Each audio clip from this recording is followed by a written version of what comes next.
Terrain, c'est loi d'Ifélier. Ou c'est loi la guerre. Moi, dis prêt à l'imor, les missions.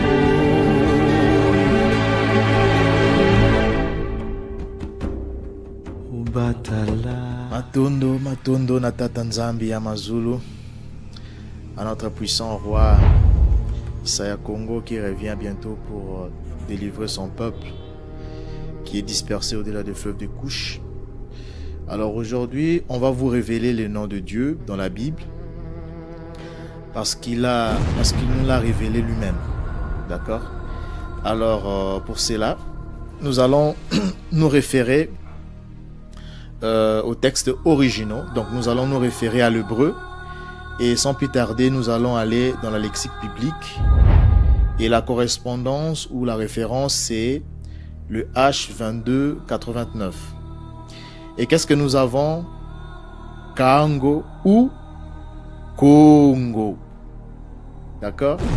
Donc là où c'est souligné Kagor, il faut savoir que dans le paléo-hébreu, le lettre finale ne se prononce pas. Parce qu'il faut savoir que le paléo-hébreu, c'est une langue consonantique. Alors, la vocalisation a été ajoutée par les Mazorètes, Khazars, donc les Édomites Khazars. Ce sont eux qui ont ajouté la vocalisation. Alors, ici, nous voyons que dans la référence H2289, nous avons le mot Congo ou Kango. C'est pas Kagor, parce que la lettre finale, le lettre finale, donc le R final ne se lit pas. Donc au lieu de lire Kagor, ça se lit Kango ou Congo. Vous voyez? Et qu'est-ce qu'on donne comme signification? On dit que ça signifie la ceinture. Et nous voyons que ces mots Congo ou Kango, dans la langue Congo, ça veut dire aussi la ceinture. Donc ce qui prouve encore que le paléo-hébreu, c'est le Kikongo ancien, ce qui prouve encore que nous sommes le peuple élu, nous sommes le peuple, les Hébreux israélites de la Bible. Vous comprenez? Donc, et on dit quoi? On dit l'origine, ça vient de quoi? Ça vient du mot Kanga. Vous voyez là où il y a la flèche rouge. Là où c'est écrit origine, ça vient, on dit que le mot Congo ou Kango, ça vient du verbe Kanga, qui veut dire quoi? Qui veut dire mettre, fermer la ceinture. Vous voyez? Et qu'est-ce que Kanga? Quelle est la signification du mot Kanga dans la langue Congo? C'est la même signification, c'est fermer, mettre la ceinture. Vous voyez? Donc c'est ce qui prouve vraiment que nous parlons le paléo-hébreu au-delà des fleuves de couches, c'est-à-dire à partir de l'Afrique centrale jusqu'en Afrique du Sud. Donc voilà la révélation que nous avons voulu vous montrer aujourd'hui, vous le révéler, parce que Congo nous l'a révélé il y a bien longtemps de cela. Alors, donc nous venons de voir que Kanga, qui est le verbe, qui veut dire mettre la ceinture, fermer la ceinture, qui est, ça c'est en hébreu, et nous avons vu aussi qu'en langue Congo, ça a la même signification. Et c'est le mot Kanga qui a donné le mot Congo ou Kango, qui veut dire la ceinture en hébreu, tout comme dans la langue Congo. Vous voyez cette similitude-là? C'est pour ça que je vous dis qu'il faut se référer aux textes originaux pour arrêter ou saisir le voleur avec l'objet qu'il nous avait volé. Donc la Bible nous appartient. Le paléo-hébreu, c'est le Kikongo ancien et les Lingala anciens. Donc voilà. Alors, quelle est la personne qui a montré que son nom était Congo dans sa prière? C'est Anna. C'est Anna, c'est ce que vous appelez Anne. Mais son nom n'était pas Anne, son nom c'était Kana, qui veut dire la grâce, la faveur. Hein? Et lorsque nous allons dans 1 Samuel chapitre 2 verset 4, Anne, dans sa prière, elle dit ceci: l'arc de puissant est brisé et le faible ont la force pour ceinture. Donc pour Congo. Hein? Donc le faible ont la force pour ceinture. Les faibles ont pour la force Congo. Vous voyez comment c'est beau, hein? de lire la Bible, c'est beau de découvrir les révélations.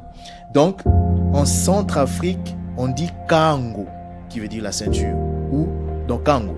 Et au Congo, c'est-à-dire au Congo-Brazzaville et au Congo-Kinshasa, on dit Congo. Vous comprenez? Et lui-même, il dit quoi dans des Chroniques, chapitre 7, verset 14, dans Deutéronome 28, 10, dans Ézéchiel 39, 7 à 9, dans Ésaïe 43, chapitre 7, il dit que son peuple porte son nom.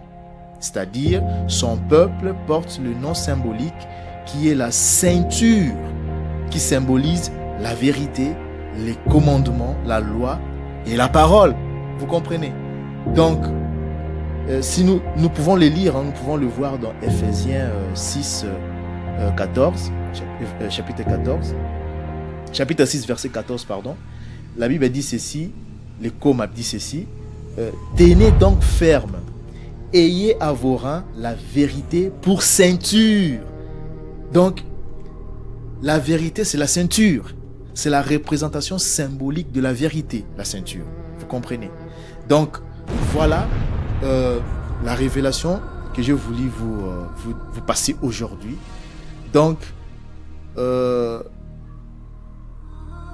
la Bible, comme je viens de le dire, donc, il y a un peuple qui porte le nom divin, le nom de Dieu. Et ces peuples-là, on les retrouve qu'au-delà des fleuves de Couche, c'est-à-dire au-delà des fleuves de Soudan, c'est-à-dire à partir de l'Afrique centrale jusqu'en Afrique du Sud. Et ces peuples-là, c'est qui? C'est le Congo. Ok? Donc, nous sommes le seul peuple au monde, nous les Bakongo, donc nous les Congo, parce que quand je dis les Bakongo, ça veut dire c'est l'ancien royaume Congo. Donc, c'est tous les 12 tribus, pardon, c'est les 12 tribus. Et nous avons comme divin Congo. Donc, Congo, c'est notre Dieu, c'est la ceinture, c'est la vérité. Et lui-même, il dit que quand il ouvre, personne ne peut fermer. Et quand il ferme, personne ne peut ouvrir. C'est comme ça qu'il s'est défini. Et lorsque vous lisez dans Jean chapitre 1, le verset 13, on dit quoi? On dit qu'au milieu de 7 chandeliers, quelqu'un qui semblait à un fils d'homme, vêtu d'une longue robe et ayant une ceinture d'or sur la poitrine. Une ceinture d'or. Donc lui-même, parce qu'il faut savoir que le mot Congo, ça veut dire la ceinture, ça veut dire aussi ceinturé. Donc lui-même, il a une ceinture d'or sur sa poitrine. Et c'est comme ça qu'il avait donné l'obligation à nos aïeux, à nos ancêtres, de pouvoir...